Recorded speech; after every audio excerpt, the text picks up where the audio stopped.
Well, coming to this Institute of Healthcare, I would like to share some of my thoughts.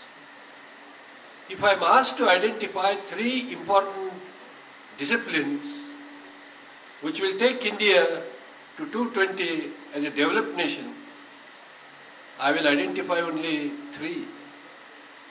1, technology. 2,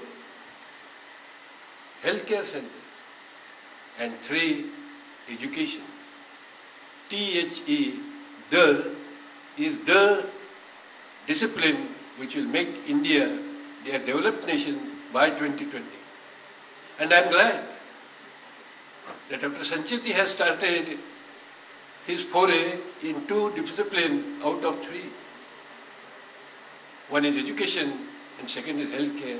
And now he has shown a wonderful idea, and that is there is education in health and there is health in education.